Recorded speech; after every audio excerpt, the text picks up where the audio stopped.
아들의 부활로 우리를 중생케 하신 하나님 아버지, 그리하여 성령을 보내주신 은혜 안에서 믿음을 지니고 하나님을 바라보고 의지하며 살게 하여 주신 것 감사합니다.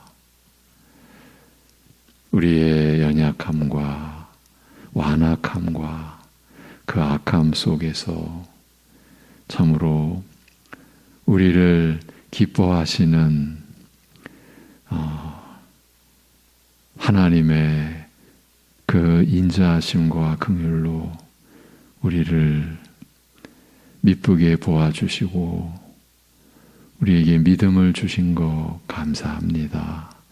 오늘도 믿음에 대하여 또 말씀을 들을 때에 우리 자신을 돌아보며 우리를 살필 수 있게 하여 주옵시고 우리가 어느 부분에서 실족한 부분이 있는지 살필 수 있는 우리의 어두움을 말씀의 빛으로 비춰주셔서 우리 자신을 보고 그리하여 더욱 주님께로 나아가며 의지하는 심령이 되게 하여 주시옵소서.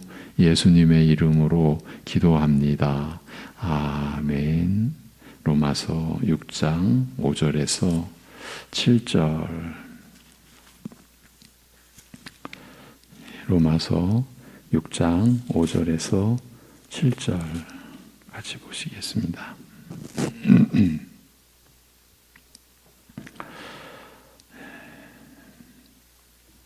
로마서 6장 5절에서 7절 다 같이 만일 우리가 그의 죽으심과 같은 모양으로 연합한 자가 되었으면 또한 그의 부활과 같은 모양으로 연합한 자도 되리라. 우리가 알거니와 우리의 옛사람이 예수와 함께 십자가에 못 박힌 것은 죄의 몸이 죽어 다시는 우리가 죄에게 종 노릇하지 아니하려 함이니 이는 죽은 자가 죄에서 벗어나 의롭다 하심을 얻었음이라. 아멘. 한 곳을 더 보겠습니다. 빌립보서 뒤에 빌립보서 3장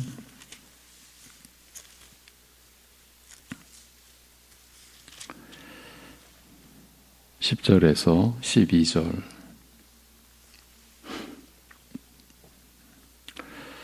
빌립보서 3장 10절에서 12절 같이 보십니다. 내가 그리스도와 그 부활의 권능과 그 고난의 참여함을 알고자 하여 그의 죽으심을 본받아 어떻게 해서든지 죽은 자 가운데서 부활에 이르려 하노니 내가 이미 얻었다 함도 아니요 온전히 이루었다 함도 아니라 오직 내가 그리스도 예수께 잡힌 바 된 그것을 잡으려고 달려가노라. 아멘. 그 로마서 6장 5절에 우리가 그의 죽으심의 모양에 있어서 하나가 되었다면 이 구절을 6절에서 우리가 아나니 우리의 옛사람이 함께 십자가에 못 박힌 것이라고 설명을 보탰다고 했습니다. 그러니까 예수님은 우리의 옛사람과 함께 십자가에 못 박히셔서 죽으신 것입니다. 또한 정령 부활에서도 그러하리라고 하는 것을 6절에서 죄의 몸이 무력하게 되어 우리가 더 이상 죄에게 종노릇하지 않으려 함이라고 설명하고 있습니다. 한마디로 우리 믿는 자들이 죄에게 종노릇하지 않는 것이 그리스도의 부활의 모양에 있어서 하나가 되었다는 것을 보여준다고 했습니다. 그러니까 그리스도의 부활의 모양에 있어서 하나가 된 것이 우리 신자들의 삶에서 실체로 드러나게 되어 있다. 그것이 죄에게 종노릇하지 않는 것이다. 바로 이 내용을 바울 사도가 빌립보서에서 표현만 달리 했을 뿐 자기 고백을 그대로 기록해 놓은 구절, 바로 빌립보서 3장, 어제 일부분을 살펴보았고 오늘 그 뒤를 이어서 나머지 부분을 보려는 것입니다. 그 내용의 요점은 믿음의 특징에 관한 것이라고 했죠. 우리가 10절부터 보았는데 9절 마지막이 믿음으로 원문에는 그렇게 되어 있고 이제 10절부터는 그 믿음의 본질, 믿음의 특징에 관해서 설명하는 것이라 했습니다. 그 믿음의 첫 번째 특징은 그리스도를 아는 것이라고 했습니다. 단순히 머릿속에 담긴 지식을 가리키는 것이 아니라 했습니다. 예수님에 대한 정보를 알 뿐만 아니라, 지식을 가질 뿐만 아니라 그 예수님과 깊고도 개인적인 차원의 친밀한 교제를 갖는다는 것까지 포함하는 것이 안다라고 했습니다. 그리하여 예수님을 알기 때문에 사랑하고 존경하고 순종하고 경배하고 찬송하게 되는 것이라 했습니다. 그런 것을 안다고 하는 것입니다. 두 번째 믿음의 특징은 그 부활의 권능을 아는 것이라 했습니다.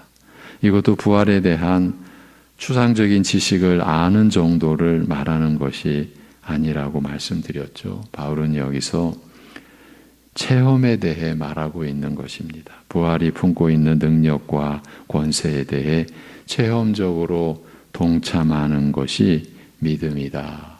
이런 의미입니다.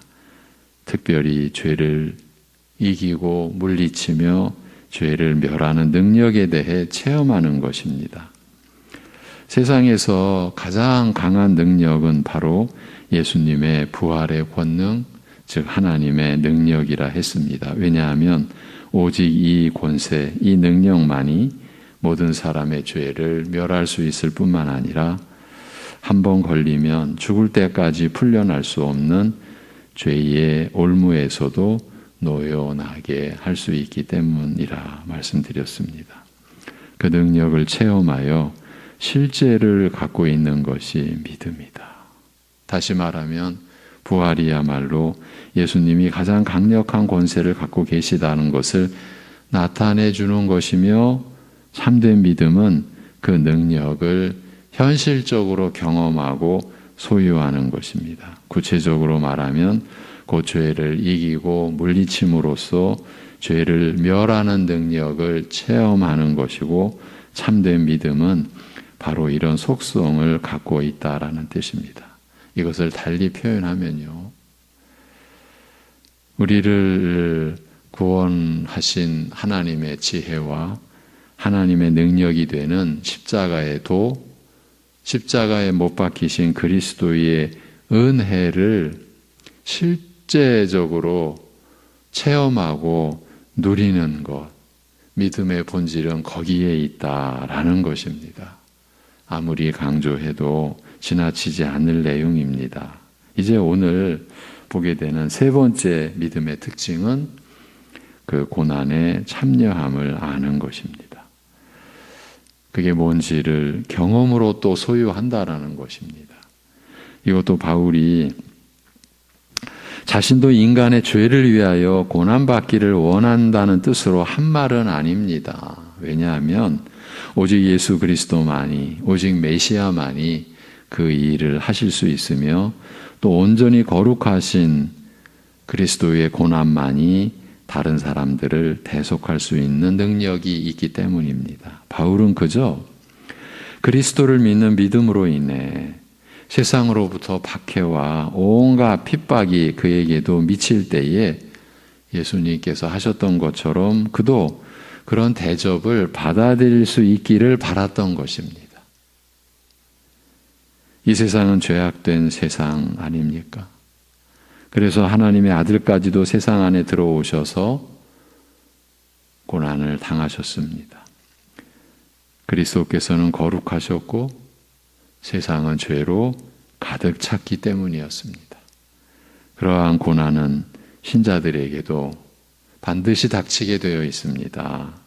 성경 곳곳에서 그 사실을 밝히고 있는 것은 이 사실을 바르게 이해하는 것이 믿음에 있어서 매우 중요한 부분을 차지한다는 점을 시사합니다. 디모데후서 3장 12절에 보면 무릇 그리스도 예수 안에서 경건하게 살고자 하는 자, 이 경건이라고 하는 말이 참 어려운 말입니다. 사실은 일반인들도 경건함이라고 하는 말을 간혹 쓴다고도 할 수 있는데 이 경건이라고 하는 말은 우리가 주일 베드로전서에서 보듯이 하나님을 닮아감, 이 경건이라고 하는 가장 본질은 하나님다움입니다. 하나님 같이 이렇게. 그러니까 하나님을 닮는 거죠. 그리스도 예수 안에서 하나님의 거룩하심을 닮아 그 거룩하게 살고자 하는 자는 핍박을 받으리라. 이렇게 말씀하고 있습니다. 베드로전서 4장 12절 이하에서는 사랑하는 자들아 너희를 시련하려고 오는 불시험을 이상한 일 당하는 것 같이 이상히 여기지 말고 오직 너희가 그리스도의 고난에 참여하는 것으로 즐거워하라. 이는 그의 영광을 나타내실 때에 너희로 즐거워하고 기뻐하게 하려 함이라. 너희가 그리스도의 이름으로 욕을 받으면 복이 있는 자로다. 영광의 영, 곧 하나님의 영이 너희 위에 계심이라고 말씀합니다. 물론 예수님께서 먼저 이 사실을 제자들에게 가르치셨습니다. 세상에서는 너희가 환난을 당하나 담대하라. 내가 세상을 이기었노라 하시니라. 이 마지막 6월절 만찬의 말씀에서 하신 내용입니다. 믿음의 사람은 고난받을 때 이런 말씀이 자기에게 이루어지는 그 과정인 줄 알고 인내하고 기도하고 또 어떤 면에서는 내가 하나님께 속하였으며 하나님의 영이 우리 위에 있는 증거인 줄 알고 기뻐하기도 하는 것입니다. 이게 믿음의 역사라는 겁니다. 고통스럽고 절망적이고 힘들지만 이 고난이 주님께서 하나님의 아들이신 것과 거룩하신 것 때문에 받으신 것과 크기는 달라도 동일한 이유와 소속 때문에 받는 것임을 알고 고난받을 때에 단지 예수님처럼 반응하기를 원하는 것입니다. 이것이 바울의 목표였습니다. 고난당할 때 이런 자세로 당하면서 여전히 하나님을 믿고 경배하는 자로 사는 것입니다. 필요하다면요, 내 생명까지 기꺼이 드릴 준비가 되어 있음을 또 의미합니다. 그의 죽으심을 본받아라는 구절. 그런 바울의 고백이 바로 그 뜻입니다. 이 말은 내가 하나님께 순종하게 된 나머지 나보다 앞서 주님께서 그렇게 하셨듯이 필요하다면 내 생명까지 기꺼이 드릴 준비가 되어 있음을 의미하고 바울은 그걸 고백한 겁니다. 그것이 믿음이다. 이것을 가르치고 있는 거예요. 이것이 믿음이다. 고난에 참여함을 아는 것입니다. 바울은 고난을 겪을 때 그런 자세와 마음을 버리지 않는 자가 되는 것이 그에게 있어서 가장 중요한 목표였다는 고백입니다. 내 생명을 빼앗기는 일이 필요하다면 거기까지 고난을 당해도 오히려 기도하고 기뻐하고 찬송하며 경배하는 자로 사는 것을 바라는 것입니다.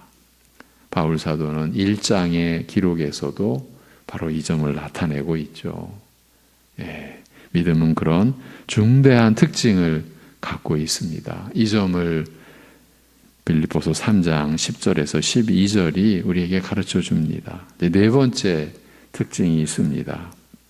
그건 부활을 소유한 자로 나타나는 것입니다. 우리의 모습이, 우리의 삶이 부활을 소유한 자로 그렇게 내비쳐지는 삶을 산다라는 거예요.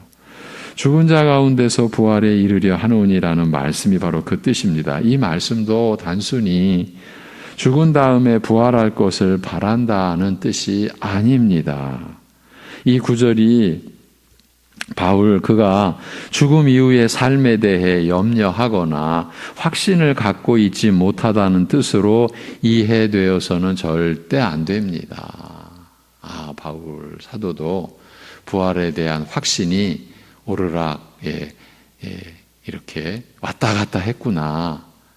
확신했다가도 또 여러 가지 이유로 또 고난으로 인해서 그 믿음이 또 추락하고 그런 뜻으로 이해되어서는 안 되는 구절입니다. 그는 모든 성도들에게 부활의 확실성을 강조하여 선포한 사람 아닙니까? 로마서 8장에서 그 유명한 우리의 참 고백, 내가 확신하노니 사망이나 생명이나 천사들이나 권세자들이나 현재일이나 장래일이나 높음이나 깊음이나 능력이나 다른 어떤 피조물이라도 우리를 우리 주 그리스도 예수 안에 있는 하나님의 사랑에서 끊을 수 없으리라고 하신 말씀이 바로 바울의 그러한 믿음과 확신을 증명하고 있지 않습니까? 그 자신이 누구보다 더 큰 확신을 갖고 있었기 때문에 이 같은 권면이 나올 수 있었던 것 아니겠습니까? 하나님께서 그를 하늘로 안전하게 데려가시리라는 것을 그는 누구보다 정확하고 면밀하게 확신하고 있었습니다. 그러니까 이 구절은 그런 의미가 아닙니다. 사실 바울은 자신이 그리스도를 몹시 닮은 생활을 해 나감으로써 사람들이 그를 볼 때 과연 부활을 알고 소유한 자로 산다라는 사실이 명확해지기를 바라고 있는 겁니다. 바울 자신을 사람들이 보는 게 아니라 바울 자신이 체험하고 있는 부활의 신앙, 그 부활의 실체를 사람들이 자신을 통해서 보기를 바라는 거예요. 점점 더 왜 그런가 하는 것은 좀 전문적입니다만 말씀을 드리자면 이 빌립보서 3장 10절과 11절에 똑같이 부활이라는 말이 쓰여 있지만 이게 원문 성경에서는 그 말이 서로 다른 단어입니다. 완전히 다른 뜻은 아니고 둘 다 다시 일어나다, 서다는 뜻이긴 합니다. 그러나 엄밀히 따지자면 10절의 부활이 그야말로 죽은 자 가운데서 다시 살아나신 부활을 의미하는 것이라면 11절의 부활은 어떤 사람들 사이에서 특별하게 보이는 사람이라는 의미를 가진 낱말입니다. 그러니까 바울 사도가 이 단어를 썼습니다. 자신이 특별하게 보이기를 바래서가 아니라 자신이 부활의 신앙을 소유한 자라는 거, 그것이 나타나기를 바란 거예요. 결국 예수님의 죽으시고 부활하심을 드러내는 증인으로 바울 자신이 아니라 자신을 통해서 예수 그리스도를 증언하고자 하는 거죠. 이것이 그의 삶의 목표였다는 거예요. 이제 한 성경학자가 이런 말에 관련된 그 당시의 개념을 이렇게 설명해 놓았습니다. 원래 헬라인의 관념에서는 살아있는 사람은 서 있는 자고 죽어있는 사람은 누워있는 자다. 그래서 바울은 지금 헬라식 관념을 동원해서 나는 영적으로 누워있는 자들, 즉 영적으로 죽어있는 자들 사이에 서 있는 자로 보이기를 원한다는 뜻으로 하는 말이다. 이렇게 설명했습니다. 그러니까 영적으로 죽은 자들 사이에서 나의 삶, 나의 행동을 통하여 영생을 미리 선보이려 한다. 내 삶은, 내 사역은 바로 나의 그 사역과 나의 삶을 그리고 내 행동을 통해서 우리가 영생을 소유한 자임을, 그 영생을 미리 보이고자 한다. 그 뜻이라는 거죠. 다시 말하면 예수님을 믿지 않아 죄 가운데서 헤어나오지 못하여 영적으로 죽은 상태로 사는 그야말로 누워있는 세상 사람들 가운데서 예수님을 경험하여 사귐으로 알고 부활의 권능과 필요하다면 죽기까지 고난에 참여함을 통하여 바울은 죽은 세상 한가운데서 신령한 나라와 예수 그리스도에 대하여 살아있는 자로구나 라는 이런 증거를 갖고 이런 증거를 내보이는 것, 이것을 고백한 거예요. 이것을 바란다. 죄와 허물로 죽어버린 세상과는 영적 차원에서 구별된 자요. 누워있는 자가 아니라 서있는 자, 살아있는 자라는 증거를 확인받는 것, 그리고 그 증거를 나타내는 것, 바로 이 점을 나타낸 구절인 거예요. 이것이 믿음의 본질이다는 것이에요. 아주 많은 분량이어야 하지만 사도는 여기서는 이렇게 간결한 정의로 믿음의 특징을 알려주고 있습니다. 이런 믿음을 통하여 하나님의 의가 죄인들에게 흘러 들어오는 것입니다. 바로 10절 앞에 내가 나를 신뢰하게 만들던 것, 나를 자랑하게 만들던 것, 누가 봐도 나를 인정했던 그 부분들 다 배설물로 여기는 것은 오직 그리스도를 믿음으로 그 믿음을 통해서 내가 하나님의 의를 받기 때문이라는 고백이 그 앞에 있거든요. 이런 믿음을 통하여 하나님의 의가 죄인들에게 흘러 들어오는 것이에요. 그런데 한 가지 여기서 우리가 오해할 수 있는 내용을 또 확인해 드리며 오늘 말씀을 마무리해 가겠습니다. 그렇다고 해서 이런 믿음이 있어서 하나님의 의를 주시는 것은 절대 아닙니다. 잘 헤아리셔야 됩니다. 그러니까 믿음이 우리의 공로가 되어서는 안 된다라는 것이에요. 우리는 영적인 존재이기 때문에 수도관처럼 무슨 보이는 길을 통해 생수를 얻어먹는 것이 아니죠. 그 수도관처럼 우리에게 하나님의 의가 흘러 들어오는 통로가 되는 것이 그 생수를 우리가 받아들이는 그 통로가 되는 것이 바로 이 믿음입니다. 그래서 믿음으로 말미암아, 믿음 때문에라고 성경은 기록하지 않아요. 믿음을 통해서 우리가 의롭다함을 얻은 자가 된다고 하는 것입니다. 이 믿음이 공로가 되어서는 안 된다는 말입니다. 믿음을 가지고 서로 비교하고 서로를 세우고 아니면 낮추고 해서는 안 된다라는 겁니다. 이 믿음이 물론 좋을 수가 있습니다. 이제 비유를 들자면 스테인레스 수도관이 아니라 황금으로 만든 수도관처럼 빛나고 귀한 가치가 있는 믿음일 수 있습니다. 그러나 그 믿음이 아무리 좋아도 그 자체로 수돗물이 흘러 들어오지 않는 것과 마찬가지입니다. 수도관이 그 자체로 아무리 그냥 요즘에 만드는 그런 수도관이 아니라 황금으로 만드는 그런 수도관이라도 그 수도관 자체로 수돗물이 생수가 흘러 들어오지 않는 것과 마찬가지입니다.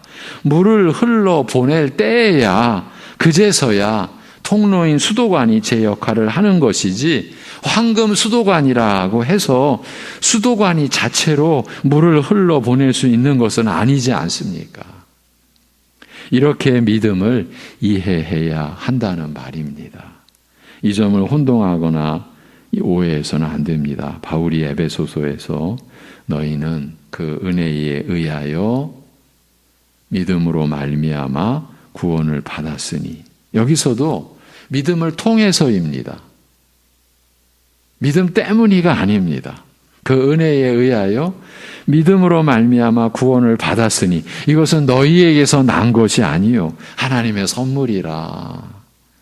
행위에서 난 것이 아니니 이는 누구든지 자랑하지 못하게 함이라고 한 말씀을 놓쳐서는 안 됩니다.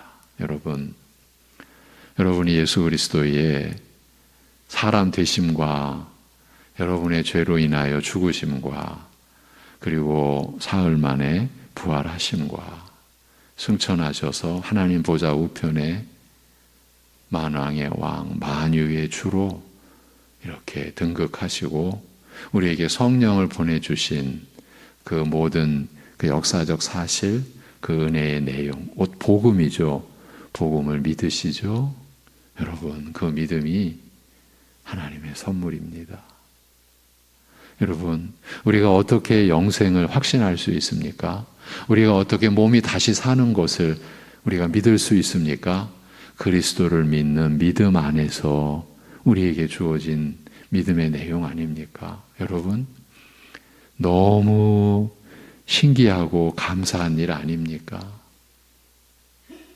이게 안 믿어지면 어떡하죠? 여러분, 이게 안 믿어지면 우리 가만히 있으면 안 되죠? 하나님, 이대로 저를 버려두지 마시옵소서라고 해야 되죠. 그런데 이게 믿어지는 것 아닙니까? 그리스도가 믿어지는 것 아닙니까? 그리스도의 부활이 믿어지는 것 아닙니까? 그리스도의 고난이 나를 위한 것임이 믿어지는 것 아닙니까? 이것이 우리가 평생, 아니 영원히 감사해야 될 그 내용 아닙니까? 너희에게서 난 것이 아니다. 우리 안에서 일어난 믿음이 아니라는 거예요. 하나님의 선물이라. 그러니 우리의 그 어떤 행위에서 이루어진 일이 아니니 누구든지 자랑하지 못하게 함이라. 바울 사도가 이 구원의 도리, 이 믿음의 도리에 대해서 진술할 때마다 자랑하지 못하게 함이라라는 이야기가 나옵니다. 그것은 오직 우리로 하여금 감사와 찬양으로 우리가 서야 되지 않느냐라는 겁니다. 우리가 사실은 믿음을 의식할 때마다, 믿음을 인식할 때마다 우리는 감사함에 취하게 되는 거예요. 이것이 얼마나 감사한 일인가. 왜냐하면 내게서 난 것이 아니에요. 나로 비롯된 것이 아니니까. 이건 그야말로 위로부터, 하늘로부터, 하나님으로부터 우리가 받은 선물이죠. 그렇죠, 여러분?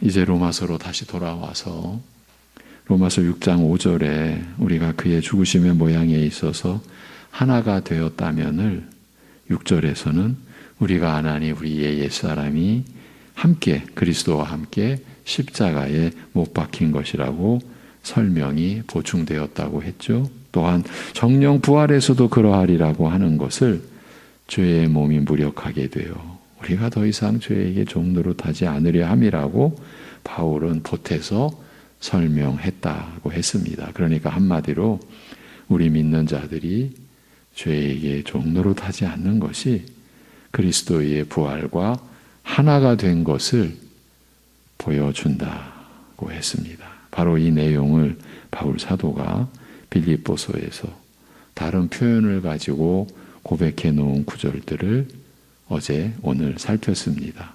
그리스도의 부활에 연합하여 죄에게 종노릇하지 않는 우리 신자들의 삶이 구체적으로 그리고 실제적으로 어떻게 이루어지는지, 그리고 그 부활을 경험하는 삶이 바로 믿음의 본질로 인한, 참된 믿음으로 인한 삶이라는 것을 여러분에게 다시 한번 보여드리고자 한 것입니다.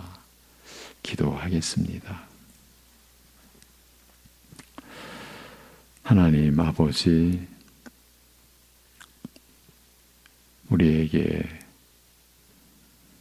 우리로부터 날 수 없는 이 믿음을 우리 주 예수 그리스도를 의지하고 신뢰하고 우리의 모든 것을 전적으로 맡겨 드릴 수 있는 이 믿음을 갖게 하셔서 감사합니다. 그리스도의 부활을 그리고 승천하셔서 하나님 보좌 우편에 계셔서 우리에게 성령을 보내주신 것을 믿도록 하여 주시니 감사합니다.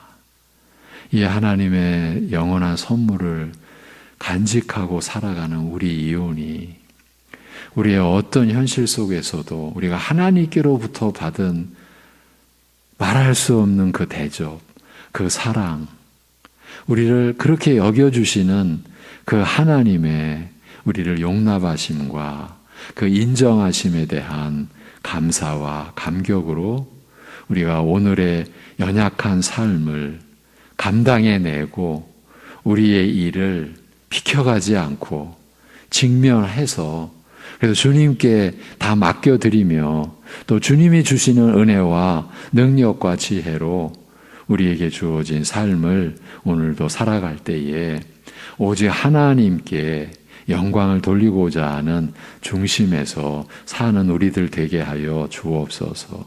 아버지 하나님, 지난밤에도 육신의 삶과 육신의 죽음 사이를 오고 가야만 했던 그런 연약한 생명이 있습니다.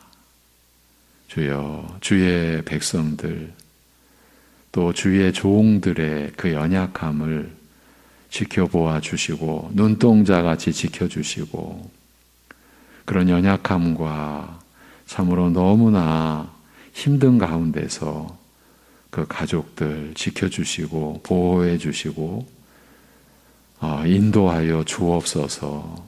아버지 하나님, 이 모든 것을 주님께 의탁하옵고 우리 주 예수 그리스도의 이름으로 기도하옵나이다. 아멘.